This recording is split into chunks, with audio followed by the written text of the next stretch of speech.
नमस्कार दोस्तों, मैं अमर कुमार। आज फिर से अब शुरू कर रहे हैं हम लोग पॉलिटी का टेस्ट सीरीज। जो इससे पहले लगभग 10 सीरीज हो चुके हैं, ये 11वां है। और इस 11वां में हम लोग देखेंगे कि पॉलिटी में किस प्रकार के प्रश्न आते हैं। इससे पहले यदि आप वीडियो को नहीं देखे हैं तो आप प्लेलिस्ट में जा कर के पॉलिटी ज्ञान टेस्ट करके एक प्लेलिस्ट में वीडियो का सीरीज है, वहाँ पे जा कर के इससे पहले कि आप 10 वीडियो को देख सकते हैं। तो चलिए शुरू करते हैं। पहला वीडियो है, पहला प्रश्न है, माफ़ कीजिएगा। राष्ट्रीय मानवाधिकार आयोग के विषय में निम्नलिखित में से कौन सा कथन सही है? ए, संसद द्वारा पारित अधिनियम के अंतर्गत राष्ट्रीय मानवाधिकार आयोग का गठन वर्ष 1990 में किया गया। बी, राष्ट्रीय मानवाधिकार आयोग को मानवाधिकार उल्लंघन के दोषी को दंडित करने की शक्ति है।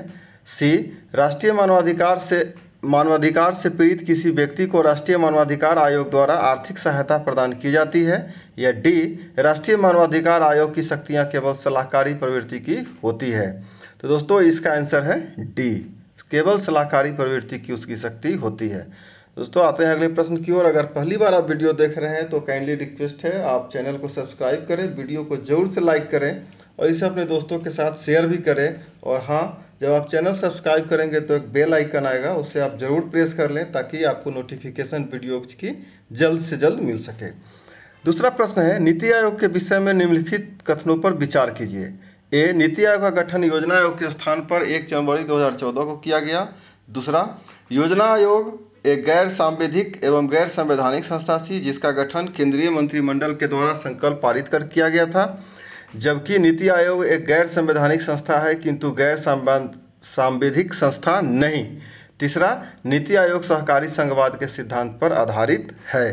तो इसमें से कौन सा सही है? तो केवल तीसरा सही है, क्योंकि नीति आयोग सहकारी संघवाद के सिद्धांत पर ही आधारित है। राज्यों की भागीदारी इसमें बहुत ज़्यादा रखी गई है। तीसरा प्रश्न है, राष्ट्रीय विकास परिषद के विषय में निम्नलिखित कथनों पर विचार कीजिए। राष्ट्रीय विकास परिषद का गठन योजना आयोग एवं नीति आयोग की भांति एक मंत्रिमंडल संकल्प के द्वारा किया गया। दूसरा, नीति आयोग के सचिव राष्ट्रीय विकास परिषद के सचिव के रूप में कार्य करता है। तीसरा, राष्ट्रीय विकास परिषद एवं योजना आयोग का गठन एक मंत्रिमंडलीय संकल्प के द्वारा एक साथ हुआ। या चौथा, नीति आयोग का अध्यक्ष राष्ट्रीय विकास परिषद का अध्यक्ष होता है। आपको बताना है इसमें से कौन सा सही है। तो 1, 2, 4 सही है। ठीक है, तो चौथा जैसे देख लेते हैं कि नीति आयोग के अध्यक्ष प्रधानमंत्री होते हैं और नेशनल डेवलपमेंट काउंसिल यानी राष्ट्रीय विकास परिषद के भी अध्यक्ष पीएम ही होते हैं। तो उसका तीसरा का बी सही आंसर है, 1, 2, 4। आते हैं अगले प्रश्न की ओर। चौथा है, राष्ट्रीय विकास परिषद के कार्यों के संदर्भ में निम्नलिखित कथनों पर विचार कीजिए। राष्ट्रीय योजना के निर्माण हेतु दिशा निर्देश निर्धारित करना। दूसरा, योजना आयोग द्वारा तैयार राष्ट्रपति योजना पर विचार करना। तीसरा, राष्ट्रीय योजना के उद्देश्यों की प्राप्ति के उपाय सुझाना। या चौथा, योजनाओं में धन आवंटन हेतु सुझाव देना। तो राष्ट्रीय विकास परिषद यानी फिर नेशनल डेवलपमेंट काउंसिल के सदन में है। तो 1, 2 और 3 इसका सही आंसर है। योजनाओं में धन के आवंटन का सुझाव, रिकमेंडेशन या सलाहकार ये नहीं है। तो इसका 1, 2, 3 सही आंसर है, चौथा नहीं है। निम्नलिखित कथनों पर विचार कीजिए। पांचवा प्रश्न है, राष्ट्रीय विकास परिषद का मुख्य संबंध पंचवर्षीय योजना के अनुमोदन से है। दूसरा, राष्ट्रीय विकास परिषद के द्वारा योजना आयोग जो अब नीति आयोग है और राज्य सरकारों के बीच समन्वयकर्ता के रूप में कार्य किया जाता है। तो 1 और 2 दोनों सही है। छठा प्रश्न है, निम्नलिखित कथनों पर विचार कीजिए। पहला, संविधान के भाग 15 में उपबंध है कि संघ के लिए एक लोक सेवा आयोग एवं प्रत्येक राज्य के लिए एक लोक सेवा आयोग का गठन होगा। दूसरा, संविधान में उपबंध है कि प्रत्येक राज्य का विधानमंडल विधि द्वारा 2 या 2 से अधिक राज्यों के लिए संयुक्त राज्य लोक सेवा आयोग की नियुक्ति का उपबंध कर सकेगी। अब आपको बताना है कि कौन सा सही है। तो ना तो 1 सही है और ना ही 2 सही है। ठीक है, यानी डी इसका सही आंसर। सातवां प्रश्न, निम्नलिखित कथनों पर विचार कीजिए। संघ लोक सेवा आयोग द्वारा राज्य लोक सेवा आयोग के अध्यक्ष या सदस्यों के वेतन भत्ते पेंशन भारत की संचित निधि पर भारित होते हैं और इसे संसद में मतदान के लिए नहीं रखा जाता। दूसरा, संघ लोक सेवा आयोग एवं राज्य लोक सेवा आयोग अपनी रिपोर्ट राष्ट्रपति को एवं राज्य लोक सेवा आयोग अपनी रिपोर्ट संबंधित राज्य के राज्यपाल को करता है। यानी कि ज्वाइंट कमीशन और यूपीएससी प्रेसिडेंट को और संबंधित राज्य वाले राज्यपाल को। अब बताना है इसमें से कौन सही है। तो केवल एक ही सही है, यानी पहला। 8वां प्रश्न है, निम्नलिखित कथनों पर विचार कीजिए। भारत में पहली बार लोक सेवा आयोग का गठन भारत शासन अधिनियम 1935 के अंतर्गत किया गया। दूसरा, लोक सेवा आयोग की सिफारिशें सलाहकारी प्रवृत्ति की होती है। और तीसरा, संसद विधि द्वारा संघ लोक सेवा आयोग और राज्य विधानमंडल विधि द्वारा राज्य लोक सेवा आयोग के कार्यक्षेत्र का विस्तार कर सकती है। तो कौन सा कथन सही है? केवल 2 और 3 ही सही है। किसी राज्य लोक सेवा आयोग के कार्यों को निम्नलिखित में से किस एक के अनुमोदन से संघ लोक सेवा आयोग को सौंपा जा सकता है? तो केवल राष्ट्रपति के अनुमोदन से ही होगा। रिकमेंडेशन ये लोग यहाँ से कर सकते हैं, ठीक है, लेकिन अनुमोदन फाइनली चाहिए प्रेसिडेंट का ही। यहाँ से करने का तात्पर्य कि राज्य कर सकता है कि मेरे यहाँ अभी प्रॉब्लम है, हम नहीं ले सकते हैं एग्जाम, यूपीएससी ले ले, तो वो प्रेसिडेंट का अप्रूवल चाहिए उसमें। 10वां प्रश्न है, भारत का संविधान भाषाई अल्पसंख्यक वर्गों के लिए विशेष अधिकारी का उपबंध करता है। इस संदर्भ में निम्नलिखित कथनों पर विचार कीजिए। पहला, भारत के संविधान का भाग 16 में इसका उपबंध किया गया है। दूसरा, भाषाई अल्पसंख्यक वर्गों के लिए विशेष अधिकारी की नियुक्ति भारत के राष्ट्रपति द्वारा की जाती है। और तीसरा, यह विशेष अधिकारी अपना प्रतिवेदन भारत के राष्ट्रपति को सौंपता है। तो कौन सा सही है? तो केवल दूसरा और तीसरा ही सही है, आंसर बी सही है। 11वां प्रश्न, संघ राज्य क्षेत्र के विषय में निम्नलिखित कथनों पर विचार कीजिए।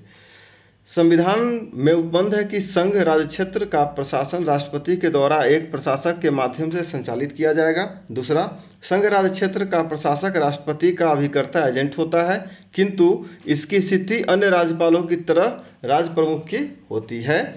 तीसरा, संविधान में उपबंध है कि राष्ट्रपति किसी राज्य के राज्यपाल को किसी निकटवर्ती संघ राज्य क्षेत्र का प्रशासक नियुक्त कर सकेगा, किंतु वह ऐसे प्रशासक के रूप में अपने कार्यों का प्रयोग अपनी मंत्रिपरिषद के अधीन रहकर कर सकेगा। इसमें से कौन सा सही है? तो केवल और केवल पहला सही है।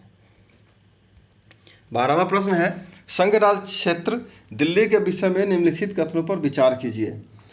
पहला है मैं इसका आंसर बता दे रहा हूँ, आप वीडियो पॉज करके इसे पढ़ लेंगे, मुझे पढ़ने में बहुत ज़्यादा समय लग जाता है, तो आप इसे पढ़ लेंगे। केवल तीसरा सही है कि मुख्यमंत्री की नियुक्ति राष्ट्रपति द्वारा की जाती है तथा अन्य मंत्रियों की नियुक्ति राष्ट्रपति मुख्यमंत्री की सलाह पर करते हैं। ये केवल और केवल दिल्ली के मामले में ऐसी स्थिति बनाई गई है कि मुख्यमंत्री की नियुक्ति राष्ट्रपति के सलाह पर होगा।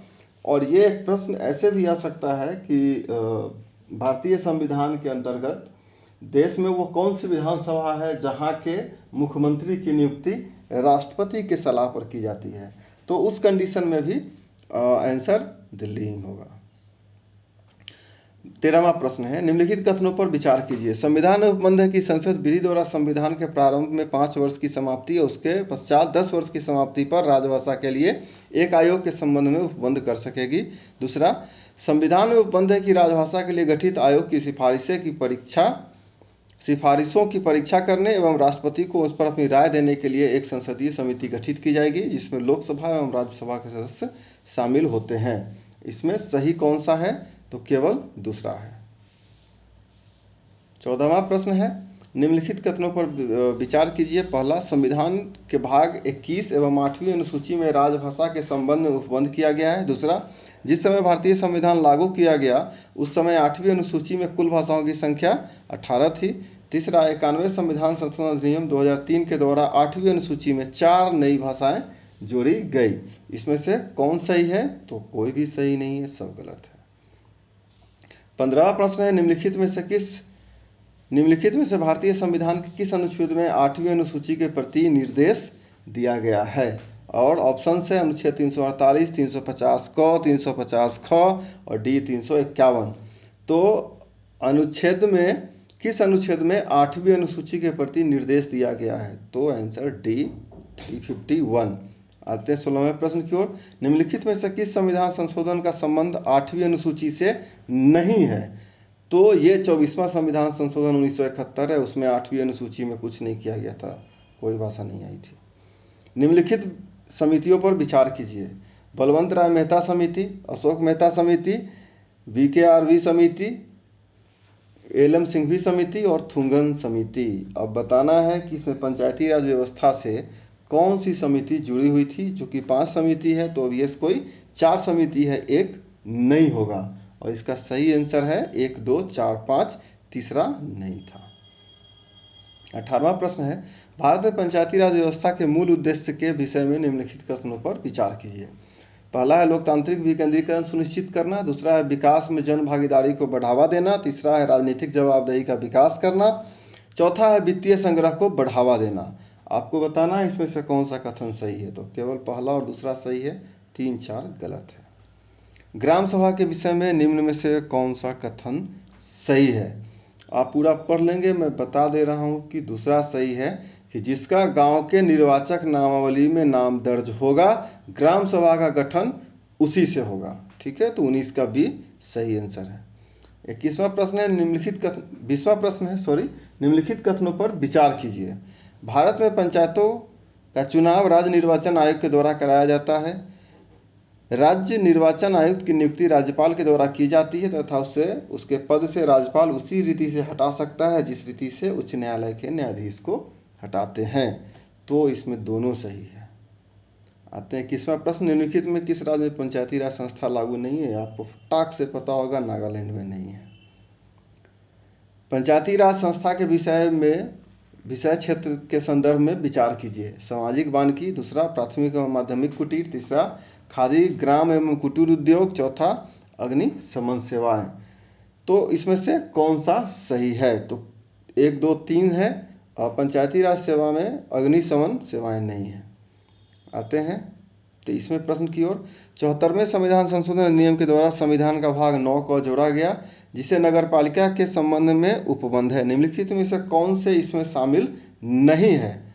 ठीक है, कौन सा शामिल नहीं है? तो कौन सा शामिल नहीं है और किसमें? भाग 9 क नगर पालिका में। तो नगर पंचायत नहीं है, नगर पालिका परिषद नहीं है और नगर निगम नहीं है, यानी कि जिला पंचायत तक ही सीमित है। तो आंसर है सी।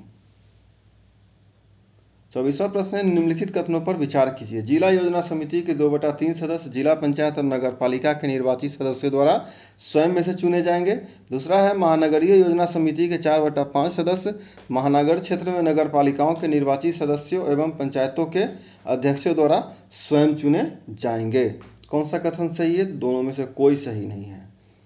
25वां प्रश्न है, भारत के वित्त आयोग के विषय में निम्नलिखित में से कौन सा कथन सही नहीं है? आप पूरा ऑप्शन ध्यान से पढ़ेंगे।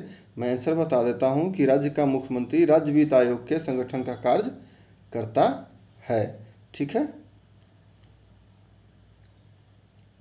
निम्नलिखित में से किस समिति आयोग के द्वारा स्थानीय वित्त आयोग के निर्माण के विषय में सुझाव दिया गया था, जो आर्टिकल 243 के अंतर्गत आता है? आप यहां तक अगर वीडियो देखे हैं तो कमेंट करके बताइए कि राज्य वित्त आयोग जो स्थानीय के लिए यानी कि आर्टिकल 243 से संबंधित या कहिए अनुसूची 11-12 कह लीजिए, उससे संबंधित जो भी प्रावधान है यानी पंचायत और नगर पालिका उसके लिए जो राज्य को सुझाव देती है, उसका आयोग के निर्माण के विषय में कौन सी संस्था सुझाव दी थी?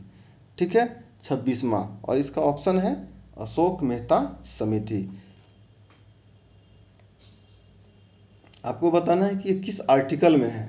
ठीक है, स्थानीय वित्त आयोग या राज्य वित्त आयोग। 27वां प्रश्न, निम्नलिखित में से कौन एक स्थानीय सरकार के कार्यों में नहीं आता है? स्थानीय सरकार यानी कि लोकल सेल्फ गवर्नमेंट की बात हो रही है। तो सार्वजनिक व्यवस्था बनाए रखना लोकल सेल्फ गवर्नमेंट का काम नहीं है, उनको निश्चित कार्य आवंटित कर दिया गया है कि आपको यही सब काम करना है। तो इसका डी सही आंसर है। 28वां है राष्ट्र पंचायत यानी कि जी हम पेशा का बात कर रहे हैं, panchayat extension and scheduled area, panchayat अनुसूचित क्षेत्रों का विस्तार अधिनियम 1996 का उद्देश्य नहीं है। इसमें से कौन सा उद्देश्य नहीं है? आप ऑप्शन पढ़िए, मैं आपको आंसर बता देता हूं कि जनजातीय क्षेत्रों में स्वायत्त क्षेत्रों का निर्माण करना पेशा के अंतर्गत नहीं आता है। और 29वां प्रश्न, अब जो कि आखिरी प्रश्न है, इसका आंसर गलती से पहले आ गया है, तो आप इसे साथ जुड़े रहिए। इससे संबंधित और प्रश्न लेकर के हम अगले सीरीज में आएंगे। यहाँ तक अगर आप वीडियो देखे हैं तो रिक्वेस्ट है कि काइंडली चैनल को सब्सक्राइब करें, वीडियो को लाइक करें और इसे अपने दोस्तों, फैमिली, फ्रेंड्स, ग्रुप के साथ शेयर जरूर करेंगे। तो मिलेंगे हम लोग अगले वीडियो में। आज के लिए इतना ही है। Thank you.